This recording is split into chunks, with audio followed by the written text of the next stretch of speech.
ನಿವೃತ್ತ ಡಾಕ್ಟರ್ ಸುರೇಶ್ ಕುಮಾರ್ ಅವರು ತಹಶೀಲ್ದಾರ್ ಕಚೇರಿಯಲ್ಲಿ ಕಾಯುತ್ತಿರುವ ದೃಶ್ಯ.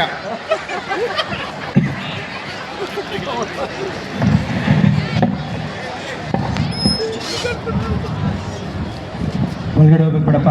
ಇರಿ ಎಲ್ಲೇ ಹೋಗ್ತೀರಾ? ಒಂದು ತಿಂಗಳಿಂದ ಬರ್ತಾ ಇದ್ದೀನಿ ಬಿಡಪ್ಪ. ಸಾಹೇಬ್ರಿಗೆ ನೋಡೋಕ್ಕಾಗಲ್ಲ ಸರ್. ನಾನು ರಿಟೈರ್ಡ್ ಗೌರ್ಮೆಂಟ್ ಡಾಕ್ಟ್ರು, ವಯಸ್ಸಾಗಿದೆ, ಹುಷಾರಿಲ್ಲ, ಸ್ವಲ್ಪ ಸಾಹೇಬ್ರು ನೋಡ್ಬೇಕು ಬಿಡಪ್ಪ. ಸ್ವಲ್ಪ ಹೊತ್ತಿನ ಏನಾಗ್ತಾ ಹೇಳ್ತೀನಿ, ಸಾಹೇಬ್ರಿಗೆ ಕೇಳ್ತೀನಿ.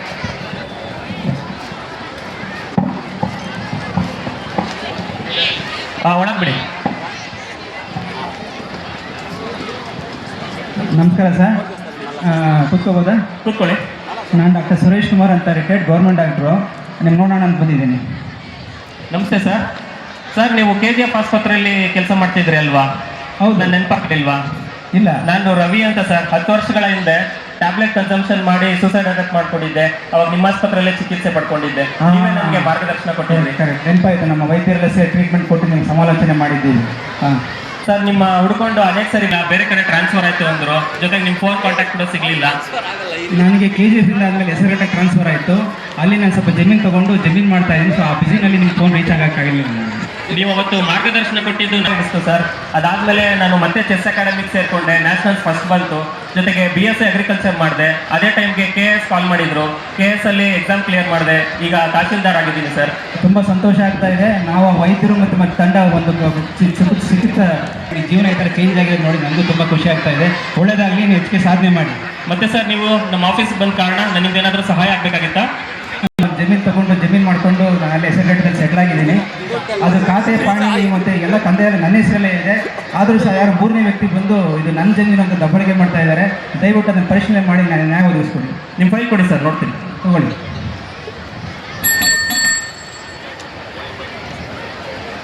ಸರ್ಗೆ ಕಾಫಿ ತಗೊಂಬಪ್ಪ.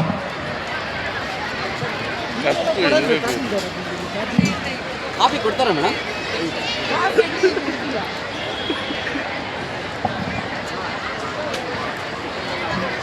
ಹಲೋ, ಹೆಸರುಘಟ್ಟ ಅವರಾ?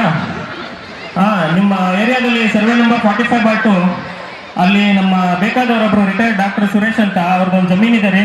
ಅದೊಂದು ಸ್ವಲ್ಪ ಇಶ್ಯೂ ಆಗಿದೆ. ಅಲ್ಲಿ ವಿಲೇಜ್ ಅಕೌಂಟೆಂಟ್ಗೆ ಮಾತಾಡಿ ಸ್ವಲ್ಪ ಡಾಕ್ಯುಮೆಂಟ್ಸ್ ವೆರಿಫೈ ಮಾಡಿ. ಇಲ್ಲ, ನಾನು EC ಚೆಕ್ ಮಾಡಿದ್ದೀನಿ, ಎಲ್ಲ ಕರೆಕ್ಟಾಗಿದೆ ಡಾಕ್ಯುಮೆಂಟ್ಸು. ಅವ್ರದ್ದು ಇಶ್ಯೂ ಇನ್ನು 1 ವಾರದಲ್ಲಿ ಸಾಲ್ವ್ ಆಗಬೇಕು. ನೀವೇ ಪರ್ಸನಲ್ ತಗೊಂಡು ಮಾಡಿ. ಓಕೆ ಸರ್, ನಾನು ಮಾರಾಟ ಹೇಳಿದ್ದೀನಿ, ಇನ್ನೊಂದು ವಾರದಲ್ಲಿ ನಿಮಗೆ ಸೊಲ್ಯೂಷನ್ ಸಿಗುತ್ತೆ. ಧನ್ಯವಾದಗಳು ಸರ್. ಇದು ನನ್ನ ಕರ್ತವ್ಯ. ನೀವು ಅವತ್ತು ಮಾರ್ಗದರ್ಶನ ಕೊಟ್ಟಿದ್ದಕ್ಕೆ ನಾನು ಈ ಸ್ಥಾನದಲ್ಲಿದ್ದೀನಿ. ಜೊತೆಗೆ ನಿಮ್ಮ ಮಾರ್ಗದರ್ಶನ ಹಂಗೆ ಮುಂದುವರಿಸ್ಕೊಂಡು ಹೋಗ್ಬೇಕು ಅಂತ ನಾನು ಪ್ರತಿ ತಿಂಗಳು ರೈತ ಸಭೆ ಮಾಡಿ ರೈತರ ಆತ್ಮಹತ್ಯೆಗೆ ಅವ್ರಿಗೆ ಮೋಟಿವೇಟ್ ಮಾಡ್ತೀನಿ. ಅದ್ರ ಜೊತೆಗೆ ಶಾಲಾ ಕಾಲೇಜ್ಗಳು ಕರೆಸ್ತಾರೆ, ಅಲ್ಲೂ ಕೂಡ ಎಕ್ಸಾಮ್ ಟೆನ್ಷನ್ ತಗೊಬಾರ್ದು ಅಂತ ಮಕ್ಕಳಿಗೂ ಕೂಡ ಒಂದು ಬೋಧನೆ ಮಾಡ್ತೀನಿ. ಅವ್ರಿಗೂ ಕೂಡ ಸ್ಪೀಚ್ ಕೊಡ್ತೀನಿ. ಎಲ್ಲ ಒಂದು ಕೊಟ್ಟಿರೋ ಮಾರ್ಗದರ್ಶನ ಸರ್. ತುಂಬ ಸಂತೋಷ. ಇದೇ ರೀತಿ ನಿಮಗೆ ಒಳ್ಳೆಯದಾಗಲಿ, ಇನ್ನು ಯಶಸ್ಸು ನಿಮ್ಮಲ್ಲಿ ಸಾಧನೆ ನಿಮ್ಮಲ್ಲಿ ಸಿಗಲಿ ಅಂತ ಹೇಳಿ ಪ್ರಾರ್ಥನೆ ಮಾಡ್ತೀನಿ.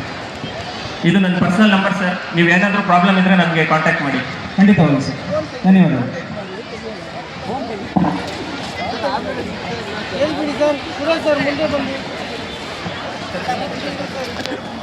ತುಂಬ ಚೆನ್ನಾಗಿದೆ.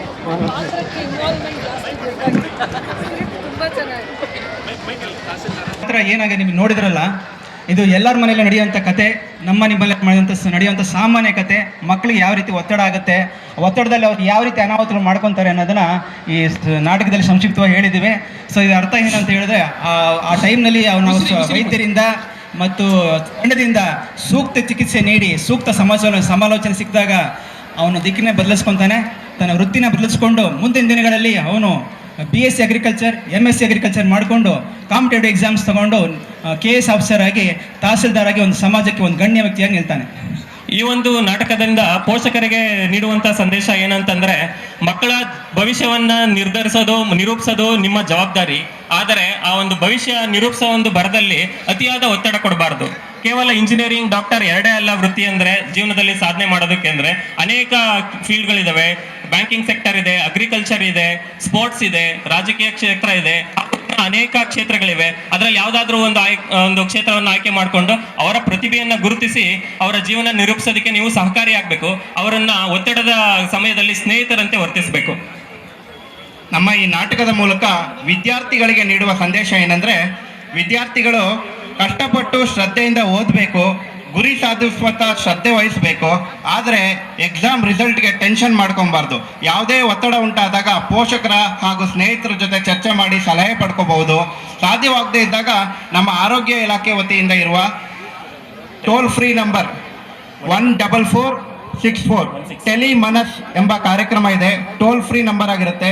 ಇದಕ್ಕೆ ಕಾಲ್ ಮಾಡಿ ಸಮಾಲೋಚನೆ ಪಡ್ಕೊಬಹುದು, ಚಿಕಿತ್ಸೆ ಪಡ್ಕೊಬಹುದು ಅಂತ ಹೇಳ್ತಾ ನಮ್ಮ ಈ ನಾಟಕನ ಮುಗಿಸ್ತಾ ಇದ್ದೀವಿ.